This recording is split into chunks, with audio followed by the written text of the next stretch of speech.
The people closest to you probably told you to stop being so hard on yourself. Nobody told you why you can't. And that's the part that keeps you stuck. Because you've heard the advice, you've tried to take it, you've told yourself the same thing. Stop, let it go. It wasn't all your fault. But 3 hours after every relationship falls apart, you're back in the same place, same voice, same case being built, same verdict being reached. There's a reason that advice never works, and it has nothing to do with how strong you are.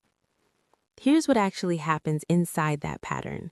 The relationship ends, and within hours, sometimes minutes, something activates. Not grief exactly, something more specific.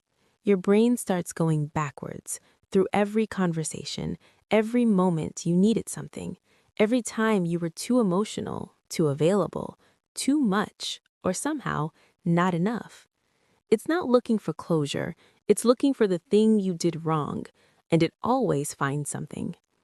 That leap from "this didn't work" to "I am the reason nothing ever works," that's not honesty. That's not even self-awareness. That's a wound that learned to sound like one. Psychologists call this self-blame attribution. It's what happens when a person has been conditioned over time to locate the source of any problem inside themselves first. And the conditioning almost never starts in romantic relationships. It starts much earlier, in the first place you ever loved someone and needed them to stay. If you grew up in an environment where love felt unstable, where affection came and went based on your behavior, where conflict had a way of circling back to you, where being too much or too needy had real consequences, your brain learned something that felt like a rule. You are the variable. When things go wrong, look inward first.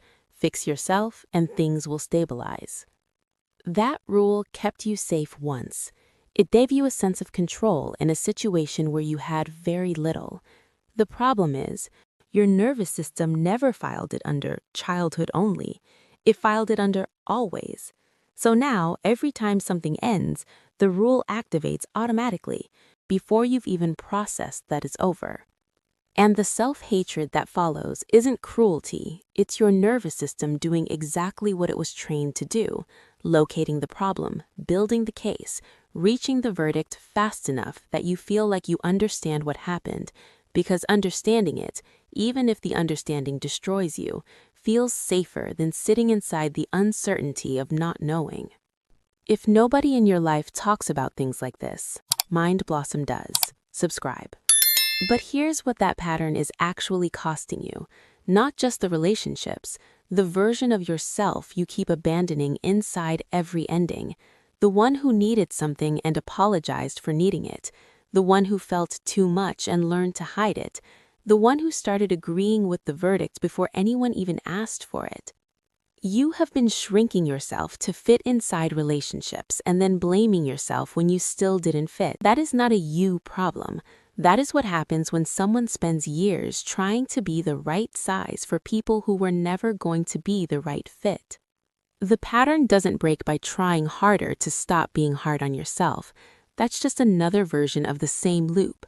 It breaks when you start questioning the rule itself. When you sit with the end of something and ask, is this actually evidence about my worth?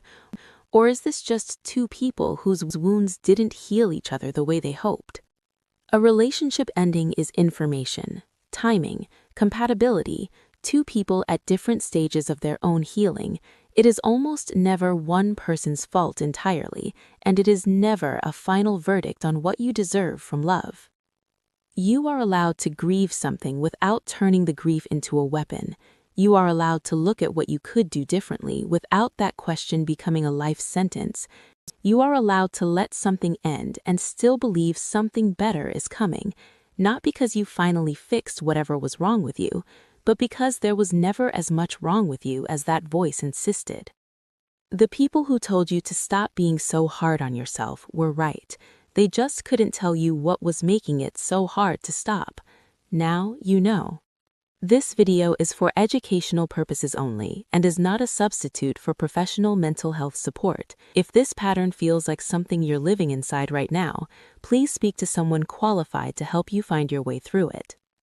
Does this sound like the loop you've been living in? Drop it in the comments. Someone else is reading this tonight wondering if they're the only one. Subscribe to Mind Blossom, a quiet place for your mind, soul, and heart.